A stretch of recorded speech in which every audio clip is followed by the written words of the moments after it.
안녕하세요. 결혼 정년기 30일 노총각입니다. 그동안 인연을 만나지 못해 여기저기 찾아다니면서 소개팅을 무수히도 보다 보니 참 각양각색의 여자들을 많이도 만나봤지요. 오늘 직장에서 같이 일하는 여직원이랑 얘기하다가 순간 머리에 스쳐 지나간 일이 있어 이렇게 글 적어봅니다. 선봤던 어떤 여자 얘기입니다. 직장에서 아는 여자분의 부모님이 주변에 괜찮은 남자 있으면 선자리 좀 보자고 했다고 저보고 생각 있느냐 물었더랬습니다. 당연히 저는 없는 시간도 만들어야 할 판이라 시간 된다고 했지요. 그러니까 직장 동료의 어머님이 다니시는 교회에서 알게 된 분의 딸을 소개받게 된 거죠. 첫 번째 만나는 자리에서 가능한 이야기를 많이 나누고 싶은 마음에 레스토랑에 따로 만들어진 방 하나를 예약했습니다. 정통 레스토랑도 아니고 패밀리 레스토랑도 아닌 그 중간쯤 되는 곳이었어요. 전 미리 30분쯤 미리 가 있었고 그 사람은 30분 정도 늦게 오더군요. 근데 들어오면서 제 얼굴을 빤히 쳐다보며 앉자마자 대뜸한다는 소리가 귀엽게 생기셨네요. 말하는 투나 행동이 꾸밈이 없고 내숭이 없어서 느낌이 괜찮았습니다. 음식을 먹으면서도 스테이크 이런 거 자주 먹냐고 묻길래 솔직하게 얘기했습니다. 오늘 같은 날이나 먹는 거지. 사실 이런데 잘 안 온다고요. 그랬더니 자기도 그렇다고 하면서 뭔지도 모르고 그냥 먹는 거라고 하더라고요. 그래서 이 사람 참 솔직하고 털털하구나. 호감을 가졌죠. 첫날 만남은 그렇게 시간 보내고 그 자리에서 다음에 마침 보고 싶은 뮤지컬이 있는데 같이 보자고 약속까지 했죠. 두 번째 만나는 날 약속 시간에 제가 30분이나 늦어버렸어요. 원래 약속한 시간이 5시였는데 갑자기 급한 일이 있다면서 6시로 미루자는 바람에 준비 마치고 나가려다 다시 들어와 앉았는데 깜빡 잠이 들었지 뭡니까. 사실 속으론 저녁 먹고 뮤지컬 보려고 좀 일찍 만나려 한 건데 속물 같지만 6시로 그쪽에서 미루는 바람에 저녁값 굳었다고 좋아했죠 뭐. 공연이 7시 꺼였거든요. 하여간 그래서 30분이나 늦었는데도 마중하러 가니까 싫은 소리를 안 하는 거예요. 미안하다고 계속 얘기했는데도 괜찮다고만 하고요. 거기서 저는 또 호감이 더해졌죠. 뮤지컬을 보고 나니까 시간이 10시쯤 되었더군요. 그냥 헤어지기가 아쉬워서 집 근처로 가서 맥주 한잔하고 가겠냐고 하니까 왜 집 근처로 가냐고 하는 거예요. 그래서 술 마시고 늦게 들어가려면 아무래도 집 근처가 좋을 것 같아서 그런다고 했더니 그럼 자기가 아는 곳으로 가자는 겁니다. 따랐죠. 맥주 말고 소주를 하자고 해서 소주를 한 병씩 마셨습니다. 근데 한 병 더 먹자고 하는 겁니다. 시간도 늦었고 난도 못 마시겠으니 정 그러면 난 맥주 한잔 할 테니까 더 드시라고 했어요. 술 마시면서 얘기하는 도중에 앞으로 자기랑 사귀자는 거예요. 너무 빨리 일이 돌아가는 것 같긴 했어도 오랜만에 사귄다는 말을 그것도 여자한테 먼저 들으니 기분이 괜찮더군요.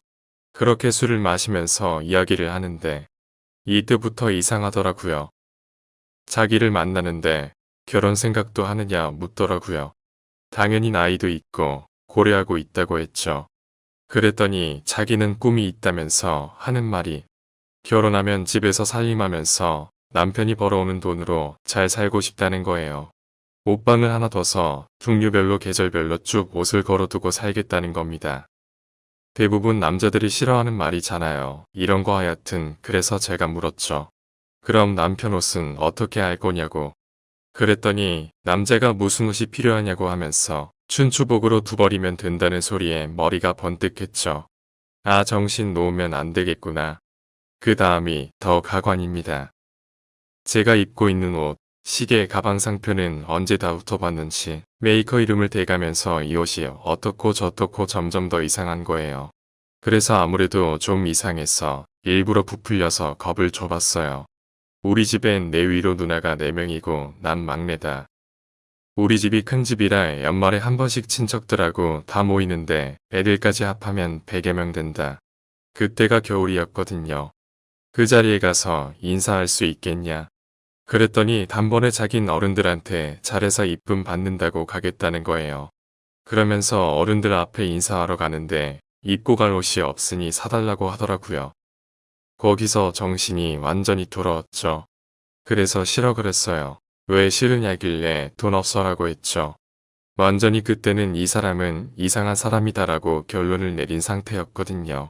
그 후로 술을 마시면서 자기 옆으로 오라길래 네가 오라 했죠. 막 가기로 한 거예요. 오늘이 마지막이다 생각을 굳혔으니까요. 근데 순순히 제 옆으로 오더라고요. 진짜는 여기부터예요. 옆에 앉더니 갑자기 저를 만지면서 제가 자취하는 원룸을 가자고 하더라고요. 너무 놀라서 사람들 있는데 왜 이러냐고 하면서 손을 뿌리쳤어요. 그러니까 사람들이 보니까 얼른 오빠네 집으로 가자고 하면서 막무가내더라고요. 이미 난 위험한 여자라는 생각이 굳어진 뒤니까 집에 가면 안 된다는 생각에 거짓말로 둘러대면서 집에 가면 안 된다고 했죠. 이 여자는 제가 돈 벌어서 장만해 둔 집이 있다는 것도 알고 있었습니다. 그랬더니 그러면 모텔을 가자고 하는 겁니다. 남자다 보니 그런 상황에서도 또욕망에 눈뜨더군요. 안 되는데 안 되는데 하면서도 어찌어찌 따라가는데 이 여자 아주 자기 가질 껴가는 곳이 있더라고요. 방에 들어가서 맥주를 시키고 뻘쭘하게 앉아서 한 잔 마시고 있는데 옷을 벗고는 저를 막 벗기려고 하는 거예요. 그래서 머릿속으로는 갈등을 하면서도 옷이 다 벗겨졌죠. 침대로 밀면서 바지까지 벗기려는데 도저히 이건 아니다 싶어서 화장실 다녀온다면서 화장실로 피했죠. 찬물로 세수도 하면서 이성을 찾으려고 애썼습니다. 그리고 나가서 바로 침대로 들어가 이불 뒤집어 쓰고 먼저 잘 테니 남은 술 더 마시려면 마시고 자라고 했죠. 그러고는 자버렸습니다. 아침에 잠이 깨서 보니 옆에 누워서 자고 있더라고요. 잠은 깼는데 이 난감한 상황을 어떻게 해야 하나 머리를 굴리고 있었죠. 그러는 중에 여자가 일어나더니 옷을 주섬주섬 챙겨서는 나가더라고요. 잘 됐다 싶어서 한잠 자고 10시쯤 일어나서 저도 세수하고 옷을 챙기는데 제 까르띠에 시계가 없는 거예요. 전날에도 제 시계에 관심이 많더니만 도둑질해 갔구나 싶어서 웃음도 나고 어이가 없어서 단념하고 나왔습니다. 나온 길에 아무래도 시계가 아까워서 문자 메시지를 보냈죠. 언제 갔느냐? 간 줄도 모르고 있었다. 이제 집에 가려는데 어제 술을 많이 먹은 것 같다. 어디에 시계를 흘린 것 같다. 그랬더니 한참 있다가 메시지가 오더군요. 잘 찾아보라고. 시계 너무 아깝다고. 그래서 어쩔 수 없는 것 아니겠냐고 내가 다시 연락하겠다고 하고는 쉬라고 했죠. 차를 몰고 집 앞에 주차를 했는데 어제 일이 꿈 같기도 하고 어이도 없고 진짜로 오랜만에 괜찮은 사람 만났다 생각해서 진심으로 다른 때보다 정성을 들였었는데 일이 이렇게 되고 보니 처지가 한심하더군요. 멍하니 차 안에 1시간을 앉아 있었습니다. 난 언제 결혼할까? 제 처지를 비관하게 되더군요. 그날 오후 늦게 여자한테 메시지가 하나 왔습니다. 가방을 살펴보니 그 시계가 들어있더라. 왜 이게 여기 있는지 모르겠다면서 지금 집으로 보내줄 테니 주소를 알려달라. 정말 어이가 없더군요. 제가 만취해서 아무것도 기억 못하는 줄 알았나 봐요. 그때까지만 해도 그 여잔 내가 이런 생각들을 하고 있는지 모르고 있을 때였거든요. 이 여자가 내가 어떤 집에 사는지도 조사하려는구나. 위험하다 생각돼서 밤이 늦었으니 내일 회사로 보내달라고 회사 주소를 알려줬습니다. 아침에 시계가 왔더군요. 쪽지랑 같이요. 바로 수신 거부해 놓고 메시지 차단해 놓고 일주일이 흘렀어요. 차단 메시지 확인해 보니까 내가 연락이 없으니 뭔가 눈치챘는지 그 시계 자기가 훔친 거 아니라고 장문의 메시지를 보냈더군요. 그래도 답이 없으니까 나중엔 그날 밤 일을 아무한테도 말하지 말아달라는 메시지가 마지막이었습니다. 주변 사람들한테 얘기했더니 왜 그런 기회를 놓쳤느냐며 그 여자 자기소개 달라는 둥 장난만 치더군요. 근데 여자들 얘기는 조금 다른 거예요. 모텔 간 얘기는 빼고 말했습니다만 두 번째 만났어도 사귀기로 했고 어른께 인사 가기로 했다면 옷 사달라고 할 수도 있다는 거예요. 또 여자들 꿈이 옷방 따로 두고 잘 꾸며두고 싶은 욕망도 있다는 겁니다. 대다수가요. 그 얘기를 듣고 나니 내가 요즘 여자를 너무 몰라서 그랬나 싶기도 하고 원래 여자들이 다 그런 건가 싶기도 하고 잠자리 같이 하려고 했던 건 그 여자도 노처녀 반열에 올라있던 사람이라 화끈한 성격에 단판 짓자는 생각으로 그런 건지 아니면 진짜로 결혼까지 생각하고 속궁합은 잘 맞는지 한번 맞춰보고 싶었던 건지, 내가 너무 고리타분해서 일반적인 일을 너무 심각하게 받아들인 건지 생각해보게 되더군요.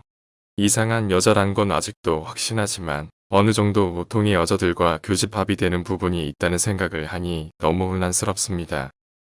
마음에 들면 여자들 이렇게 말도 안 되는 짓도 합니까? 옷, 시계, 차 이런 거 원래 안 보는 척 다 눈여겨보는 거예요. 마지막에 정신은 차렸지만 모텔까지 따라간 주제에 할 말은 아니지만 너무 속물적이에요.